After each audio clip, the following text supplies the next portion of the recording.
Hey, this old Nicky G coming at you, WBCM, Better Commander Radio. Well, listen, folks, interesting things are happening with Aftermath. I'm not sure what the heck is going on with the box prices, and the new Ob Nixilis is $10. Hey, listen, I like Magic the Gathering as much as the next guy, but do I want to group slug the entire table into oblivion one little damage at a time? Heck yeah, I do. The new Ob Nixilis is the godfather, alright? If any of you haven't seen those classic Francis Ford Coppola movies, go watch them after you click on the like and subscribe buttons, alright? Have a nice meatball, maybe a little manigat. This guy, this fool, Ob Nixilis Captive Kingpin, 2 black and a red for a legendary creature demon. It's a 4/3 with flying and trample. We call that flamp stamps around here.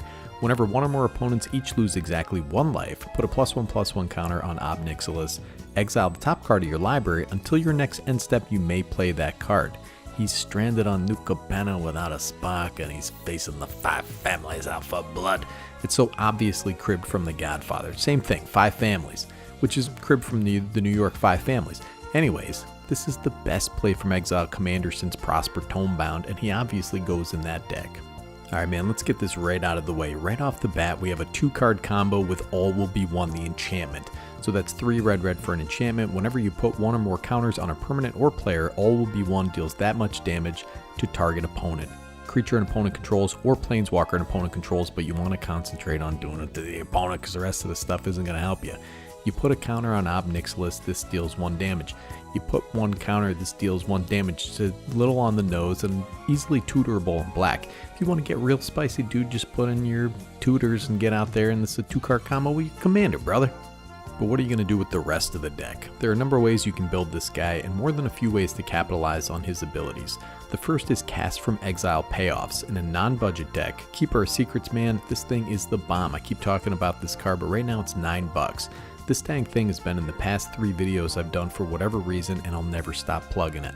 Then you have the slightly less sexy, although only very slightly less sexy, you got the Nalfeshni. This can give us all kinds of triggers and is a lot of fun to have out there. Now for this deck, I would say the Wild Magic Sorcerer is worth it due to the massive number of spells you're casting from Exile. Maybe you never saw this one because it isn't on the EDH rec page as far as I could see, and that's Lelia the Blade Reforged, 2 and a red for a legendary creature, Spirit Warrior. It's a 2/2 with haste. Whenever Lelia attacks, exile the top card of your library. You may play that card this turn. Whenever 1 or more cards are put into exile from your library and or graveyard, put a +1/+1 counter on Lelia. This dovetails super nicely with our commander and will get super big super fast. Getting super big is a theme in this deck. If you get your pingers out there and our commander, this is going to grow extremely fast. Now, a long time ago, I built Greven Predator Captain. It's still one of my paper decks. He's another Grixis legend that gets insanely big, but through different means. Doesn't really have anything to do with this deck, except for the fact that there are a few cards that I use in that deck that can utilize that extraordinarily high power to deal direct damage. Now, there are cards like Fling and Rite of Consumption. These cards require you to sacrifice your creature, and guess what? We don't want to do that in this deck. But fear not, O Woeful Builder. There are analogs that don't require you to sacrifice your commander, or indeed, Lelia. You got the old Soul's Fire, dude. 2 and a red for an instant. Target creature you control deals damage equal to its power to any target. 3 mana, instant speed. This can be an excellent finisher, or you can use a card like Essence Harvest, 2 and a black for a sorcery. Target player loses X life and you gain X life, where X is the greatest power among creatures you control. This is an artistic rendition of me and my ex-girlfriend on our first date. She's just harvesting my dang essence, dude. Now at $10, you have Chandra's Ignition. So this is 3 red for a sorcery. Target creature you control deals damage equal to its power to each other creature and each opponent. In the moment before her execution, she realized what it meant to be a pyromancer, to be alive, to be Chandra, to be fabulous. Not in the budget deck, but there is a reason this is $10. Now this is kind of an open-ended commander you can take in a bunch of different ways. My buddy Kevin suggested Goblin Tribal with cards like Sling Gang Lieutenant, which is 3 and a black for a creature goblin. It's a 1/1. When this guy enters the battlefield, create 2 other little 1/1 red goblin creature tokens. You can sacrifice one of these goblins, target player loses 1 life and you gain 1 life. Goes great with our commander. Goblins tend to put a lot of 1/1s on the battlefield, and combined with the sacrifice outlets like Goblin Bombardment and Aristocrat Payoffs like the old Zulaport boy here, you can easily do little bits of life, exile more cards, and +1 counter your commander. Now this is a fine way to go. Actually, Aristocrats is a really effective strategy that doesn't rely on combat damage. Goblins tend to make other goblins, and that's great strategy to build into too. Now before we go too much further, you may want to consider some protection pieces. Swiftfoot Boots goes great in decks like this. It's a budget staple, dude. Then you got Kaya's Ghost Form out there. This is fabulous and is a great protection piece.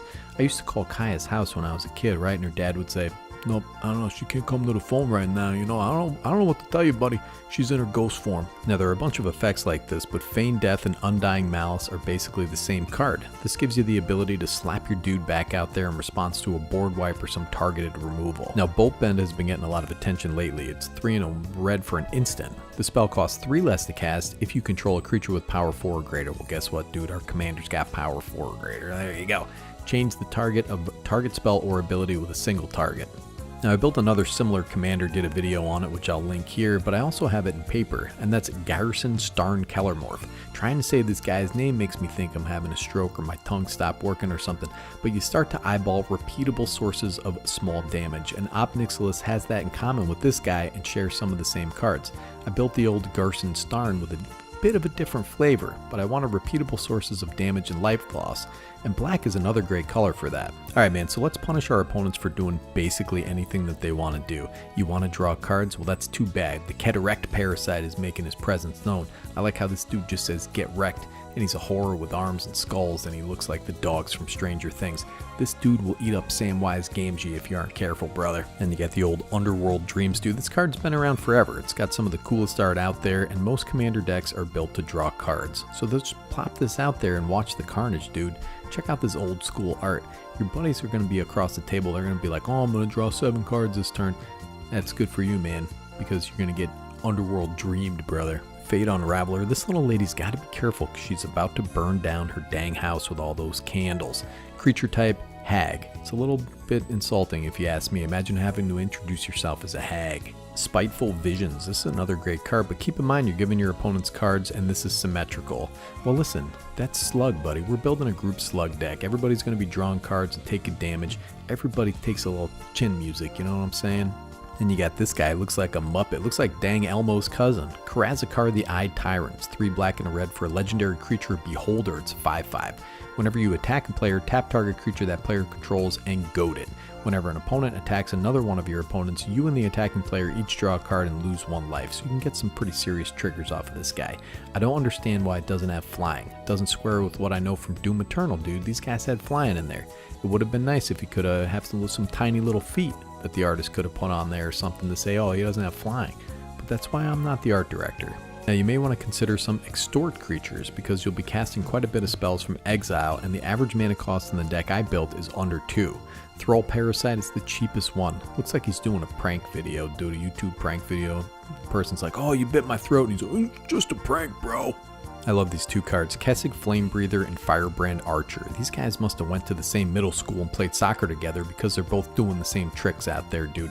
I have a fair amount of creatures in my build, but these creatures become better the less creatures you have. Rug of a Smothering, 3 generic mana for an artifact creature construct. It's a 1/3 with flying. Whenever a player casts a spell that includes you, they lose 1 life for each spell they've cast this turn. You could certainly kill yourself with this, so be careful, but it shuts down storm decks. Plus you can bang it with a 1 power evasive flyer, get another trigger. Now this guy is the Crocodile Dundee of the magic world. He's talking about his knife, he's talking to his knife. Does your opponent want to cast a creature spell? Well, this shaman has something to say about it, dude. This guy, you gotta be careful around this fella. Don't do any ayahuasca with this shaman. Now Soot Imp is out there. He's flying around. He probably escaped from the set of Miyazaki Spirited Away, one of those little soot guys. You gotta remember though, this will hit you on a lot of stuff too. You're casting black spells, but you're also casting red spells. Burning Earth. Sounds like a folk band out of the 60s, dude. Go see Burning Earth at Burning Man, dude. It's punishing greedy mana bases. You're packing quite a few basics in my budget build, but this one is also symmetrical, so keep that in mind if you get greedy with your mana bases. Now Mana Barbs is just Burning Earth on steroids. This will end games really quick, and when your opponents tap their land, the card you exile can't be played until your next end step. So your buddy's going to cast some nonsense. It seems like you're going to have fantastic card selection. You ever seen this card before? The Chiron Negotiations. 2 red for an enchantment. Tap an untapped creature you control. Chiron Negotiations deals 1 damage to target player or planeswalker. This is great in creature heavy builds that can be used as instant speed. Now, Pestilence and Pyrohemia are great later in the game to just blast everything into dust. This is a slug deck, dude. Everybody gets slugged. Little utility creatures, 3/3 bozos out there. It's slugfest time, boys. The Creeping Bloodsucker. This guy's just creeping around the locker room at Planet Fitness for some reason. He's going to creep over to the bench and he asks you, hey, are you using this? And it's obvious you're not using whatever it is that he wants to use. He just wants somebody to talk to, really. How's about the old Stormfist Crusader? I've used this card in other decks and I kind of like it, alright? You're giving everybody else cards, but look, who cares, buddy? Looks like she's just yelling at some Taylor Swift concert. So let's talk about a couple of enchantment stuff that just happens, right? You got Roiling Vortex. On a turn cycle, this is 3 triggers of old Ob Nixilis. You're exiling 3 cards that you can use until your next end step. You also got Sanctum of Stonefangs out there. It's going to be our only shrine and a free card with our commander. Now, in a creature-heavy build, Impact Tremors and Goblin Bombardment will do a lot of work, especially if you go with a Goblin sub-theme. Witty Roastmaster does a similar thing and be a real nuisance, dude. He's out there setting people's faces on fire and says, oh, it's just a prank, bro. I love Spawn of Mayhem, dude, as a friend, alright, and also as a demon. That right hand, dude, he's my right-hand man. He can grate Parmesan cheese for the Manigat at the meeting of the 5 families. Oh. Now, I did include the old Cryptolith Fragment. This little mana rock can get additional triggers and instant speed for our commander and give us a little mana boost. Now, you always want to keep your eye out for some utility lands that are going to work well with our strategy. There are a few lands that deal 1 damage. You got Leech-Ridden Swamp, Shivan Gorge, Sun-Scorched Desert. You may as well include a few utility lands like this that can get us more exiled cards. Oh, and listen, don't forget Kedis, dude. He's just a cute little guy. He's just a little pinky bunka.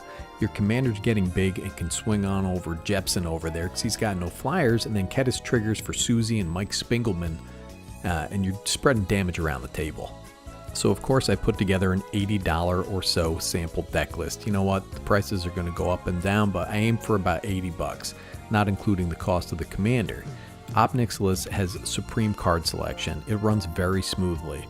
The deck is honestly in danger of drawing itself out or running out of life if the game goes on too long. It's always a danger, you know what I'm saying? But that's the nature of Group Slug too, dude. Sometimes you accidentally knock yourself out of the game. Anyways, this is Nikki G from Better Commander. So like and subscribe. What the heck, are you gonna watch the video then leave me here by myself chained to the old hag, dude, making pasta, sneaking meatballs down into the underworld, dude? Be nice. Because that's Better Commander, dude.